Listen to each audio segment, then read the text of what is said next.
उसी की शेप में आकार ले लिया इसने।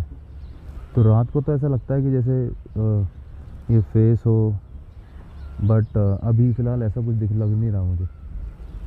तो अभी फ़िलहाल मैं जाऊंगा नरसिंह टेम्पल, और फ़िलहाल जैसे होटल से मेरा जो व्यू आता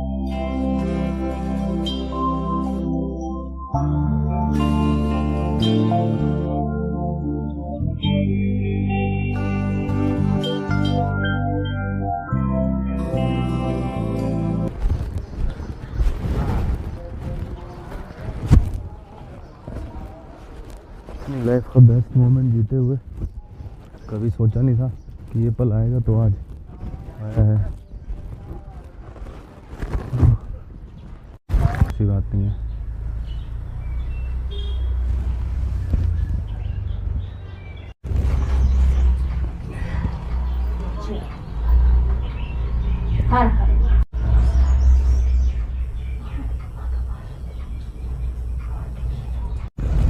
तो अभी मैं एक मुझे अम्मा मिली थी, उनसे पूछ रहा था, तो वो बता रही थी कि जिसकी जैसे तो यहाँ पे है गद्दी दर्शन प्रवेश द्वार। एक नंबर में थे उनका 43 पीढ़ी आने के बाद न 42 पीढ़ी आने के बाद राम कितने तक, उसके बाद रिक्ता काल मतलब शून्य काल पड़ गया था, भूकंप के कारण 163 साल गलती खाली पड़ गया था। उसके बाद अभी तो आज हमारी जोशीमठ जर्नी का है 3rd डे, और इसी के साथ सुबह का व्यू देखो आप, चारों तरफ बादल ही बादल हो रखे हैं, और इस समय मौसम थोड़ा सा यहाँ पे ख़राब हो रखा है, बारिश वाला मौसम हो रखा है बिल्कुल, और सर्दी बहुत ज़्यादा है। तो ये मेरे बिल्कुल सामने है कोमेट पर्वत, कोमेट ग्लेशियर सॉरी, जहाँ से अलकनंदा निकलती है। और ये देखो इतना क्लियर व्यू भी नहीं आ रहा कि बादल ही बादल हो रखा है।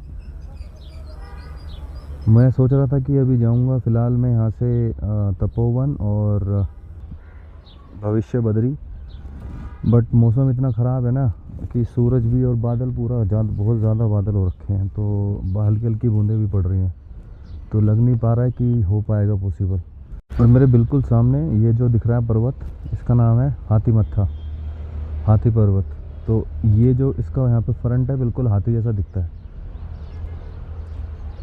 और ये जो दिख रहा है यहाँ पे, ये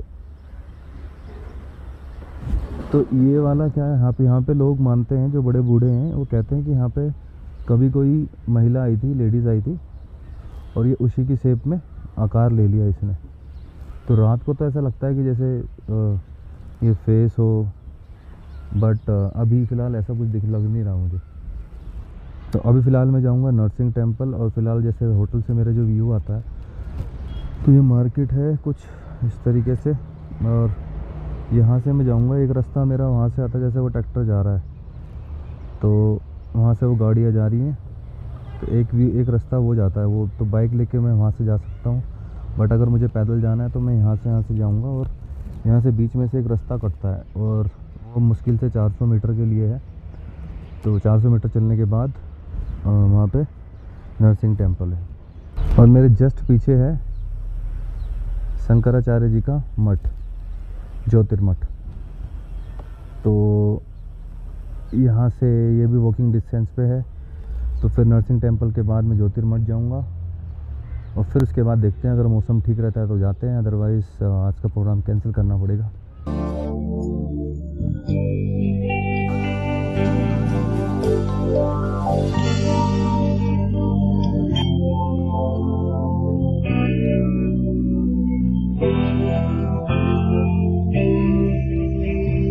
तो फ़िलहाल मैं हूँ पैदल वाले रास्ते पे, और ये यहाँ से मुश्किल से 200 मीटर दूर ही है मंदिर। तो मैंने सोचा यार कि पैदल ही चलता हूँ, क्यों गया मतलब बाइक वगैरह लेके जाऊँ, इतनी दूर से घूम के आना पड़ता है वहाँ पे। तो अभी मैं यहाँ पे खड़ा था, जाते हुए मुझे बद्रीनाथ वाला हाईवे दिखाई दिया, जहाँ पे मैं कल गया था विष्णु प्रयाग के लिए। तो ये वाला जो हाईवे दिख रहा है ना, ये वाला सीधा बद्रीनाथ जाता है। यहाँ से लगभग 30 से 35 किलोमीटर दूर बद्रीनाथ पड़ता है, और ये जो स्टेयर्स हैं ये सीधा इस रास्ते पे जाती हैं, जिस रास्ते से मैं कल गया था। और ये रास्ता इतना ख़तरनाक है कि एकदम उतरते हुए बिल्कुल ढलाई है और जैसे ऊपर आते हैं एकदम चढ़ाई बहुत ही मतलब संकरा रास्ता है ये, और बीच में काफ़ी जगह टूटा भी हुआ है, तो थोड़ी सी प्रॉब्लम होती है यहाँ पे। तो कुछ इस तरीके से पैदल पैदल का रास्ता है फ़िलहाल, और जगह जगह होम स्टे भी बने हुए हैं यहाँ पे। चलते चलते बिल्कुल मेरे सामने मंदिर के दर्शन होने चालू हो गए, तो इतना चलना नहीं पड़ा मुझे। अगर मैं बाइक से आता तो बहुत ज़्यादा घूम के आना पड़ता। तो अगर मैं बाइक से आता या तो मुझे इस रास्ते से होके आना पड़ता या फिर इस रास्ते से, और अब बिल्कुल मेरे सामने साक्षात नरसिंह मंदिर। Can't believe that I'm really seeing this and living this moment. तो ये है एंट्रेंस नरसिंह मंदिर का। तो जा रहा हूँ मैं फ़िलहाल नीचे की तरफ।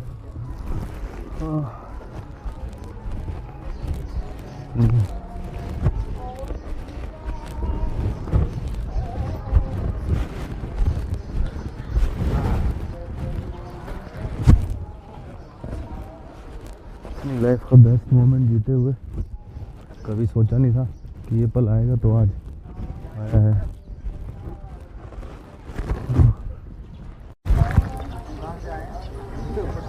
और इधर वासुदेव मंदिर, अष्टभुजा गणेश, नवदुर्गा और गौरी शंकर मंदिर इधर पड़ते हैं। श्री नरसिंह मंदिर इधर पड़ता है। तो कुछ और इस प्रकार का कुछ व्यू है फ़िलहाल। भीड़ तो बिल्कुल भी नहीं है यार, बिल्कुल भी रश नहीं है। तो फिलहाल अभी मंदिर में कैमरा लेके जाना अलाउड नहीं है, तो मोबाइल फ़ोन बंद स्विच ऑफ रखने के लिए बोला हुआ है। तो और जहाँ से मैं आया था, ये देखो, ये तो दिखाई नहीं था मुझे, कितनी बर्फ़ और कितना बादल है वहाँ पे। भाई दूसरी साइड दिखाई दे रही थी यहाँ से। और इस मंदिर का जो रख रखाव होता है, वो ये बद्रीनाथ केदारनाथ मंदिर समिति जो है, जो केदारनाथ मंदिर को भी देखती है, तो वही यहीं का भी रख रखाव पूरा करती है। तो समिति दोनों मंदिरों की एक ही है, दोनों धामों की। फिलहाल मैं हूँ वासुदेव मंदिर में, और मेरे इधर गौरी शंकर मंदिर है, और मेरे जस्ट इधर अष्टभुजा गणेश जी का मंदिर है। तो काफ़ी अच्छा लग रहा है फिलहाल। तो यह है अष्टभुजा गणेश। कुछ इस तरह से मंदिर के अंदर का मंदिर प्रांगण में त्रिमुंडिया वीर, और यहाँ पे एक दंडधारा और कपड़े बदलने का भी यहाँ पे है। और यहाँ पे पूरी एक तरीके से लिखा हुआ है कि कब कब ज्योतिर्मठ में विराजमान रहेंगे, और यहाँ पे पूरी जानकारी लिखी हुई है। और यहाँ पे ये एक, आई गेस ये पानी ऊपर से आ रहा है शायद।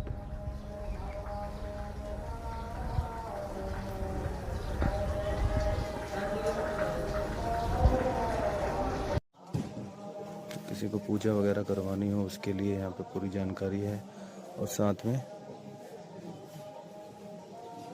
तो यहाँ पे लिखा हुआ है कि लक्ष्मी नारायण मंदिर जो है गंधमादन पर्वत पे प्रवेश द्वार पे स्थित है। और यहीं पे प्रहलाद ने, श्री भक्त प्रहलाद ने प्रार्थना से नरसिंह को अग्र रूप में, आपको पूरी स्क्रीन पे आ रहा है।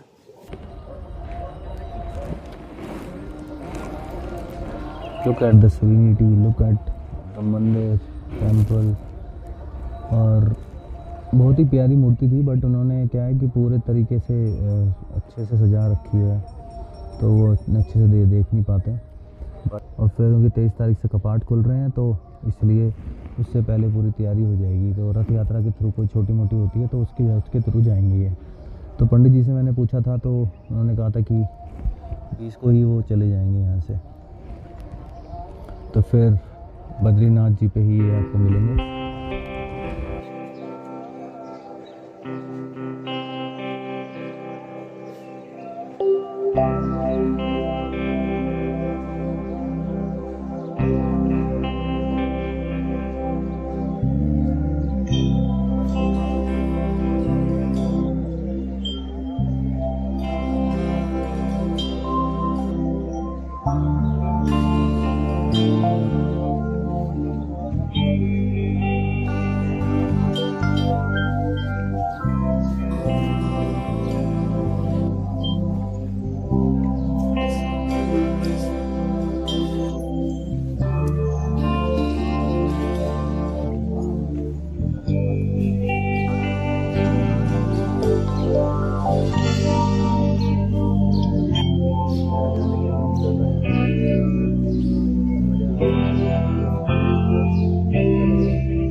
मैं जाऊंगा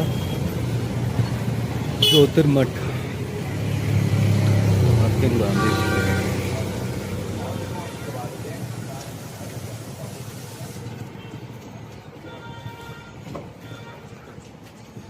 और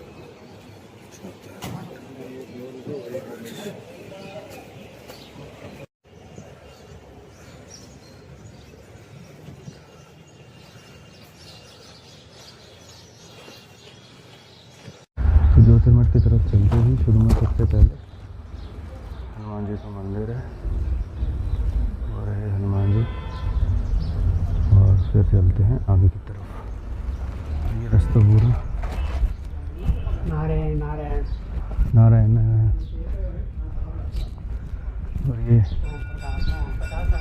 फिलहाल तो मैं पैदल ही तो पार से पहुँचा मैं कवर कर रहा हूँ, क्योंकि हर जगह भी बाइक लेके जाना सही नहीं है यार। तो हर जगह लेकिन चढ़ाई है, थोड़ी बहुत ट्रैकिंग करनी पड़ती है तभी जाके।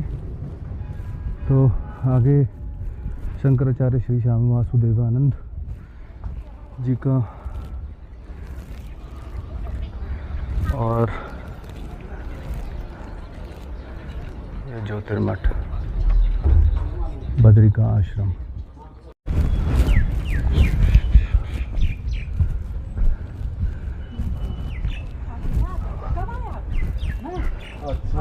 अमर कल्प वृक्ष। तो अभी मेरे बिल्कुल सामने है अमर कल्प वृक्ष, जहाँ पर श्री शंकराचार्य जी ने बैठ के तपस्या की थी। और ये कहते हैं ये पेड़ बिल्कुल अमर है, बहुत हज़ारों सालों से जीवित है और अभी भी एकदम हरा भरा। और यहाँ से मैं जाता हूँ नीचे की तरफ, तो यहाँ पे है एक गुफा जहाँ पर वो एक्चुअली बैठ के तपस्या करते थे, तो उसको कहते हैं शिवालय। और अभी देखते हैं वैसे जाना वहाँ पे अलाउड है या नहीं, कि हो सकता है कि बंद भी हो, तो आई डोंट नो। फिलहाल कुछ इस तरीके से है यहाँ पे। और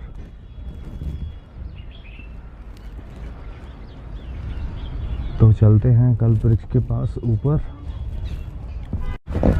और यहाँ पे ये देख रहे हो चुन्नियाँ बनी हुई हैं और कलाबाई बंधे हुए हैं। तो ये लोग की मान्यता है कि जब इच्छा पूरी हो जाती है तो ये लोग यहाँ पे अपनी इच्छा पूरी करने के लिए बांध के जाते हैं। और यहाँ पे घंटियाँ भी हैं, तो अपनी इच्छा के अनुसार जिसकी जो इच्छा पूरी होती है वो उसके हिसाब से अपना यहाँ पे या तो घंटी बांध के जाता है या फिर इस तरीके से ये बांध के जाते हैं। तो जिस गुफा की मैं बात कर रहा था वो गुफा ये है। फ़िलहाल यहाँ पे इन्होंने बंद किया हुआ है, तो किसी को भी एंट्री अलाउड नहीं है। शायद उसकी वजह से होता होगा अभी कि कपाट खुले नहीं है। और उधर ये गुफा है जहाँ पर आदि गुरु बैठ के तपस्या करते थे।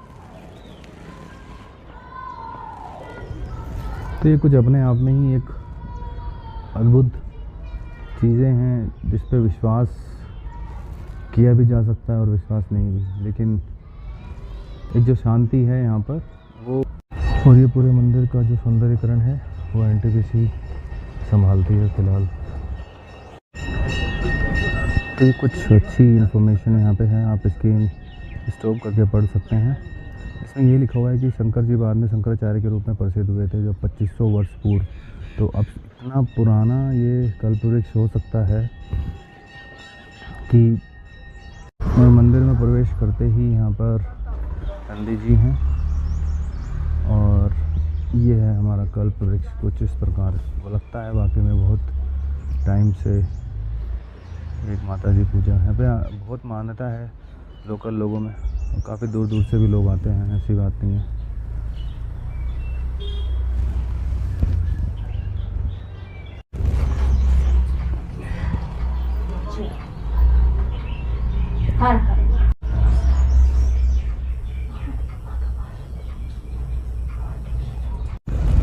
तो अभी मैं एक मुझे अम्मा मिली थी, उनसे पूछ रहा था, तो वो बता रही थी कि जिसकी जैसे इच्छा पूरी हो गई तो वो यहाँ पे घंटी बांध के चला जाता है।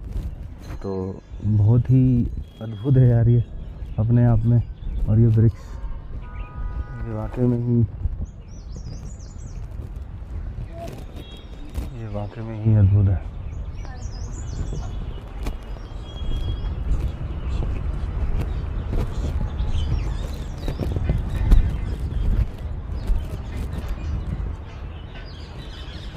अपने आप में एक अद्भुत वृक्ष है और लगता भी ये बहुत पुराना है।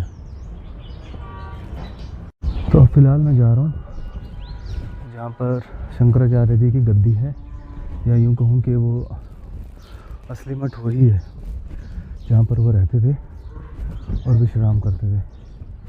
तो फिलहाल ये है पूर्णागिरि देवी। और अब एक्चुअली मुझे इतना पता नहीं है तो मुझे थोड़ा सा पूछ के जाना पड़ रहा है। तो यहाँ पे लिखा हुआ है आदि गुरु शंकराचार्य द्वारा स्थापित प्राचीन गद्दी। तो यहाँ पर है, चलिए चलते हैं अंदर। तो यहाँ पर एंट्री करते ही यहाँ पर सब सैया पर ब्रह्मचारी गंगापुत्र भीष्म पितामह जी की मूर्ति है।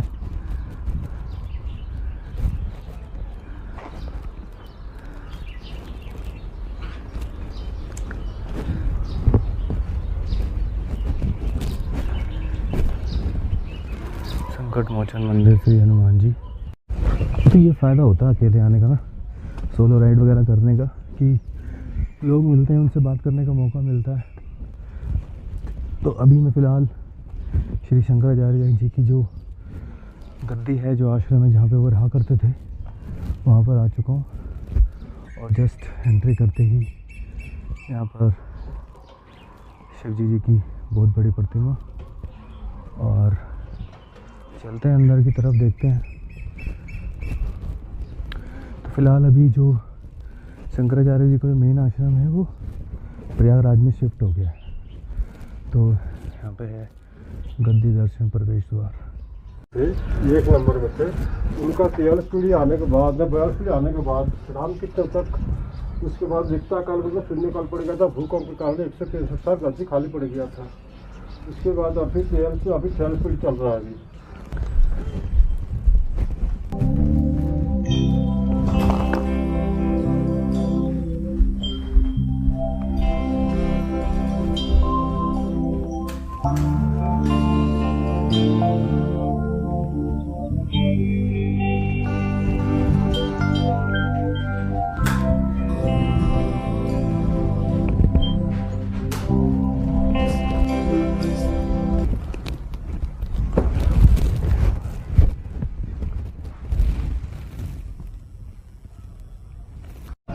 तो अब भाई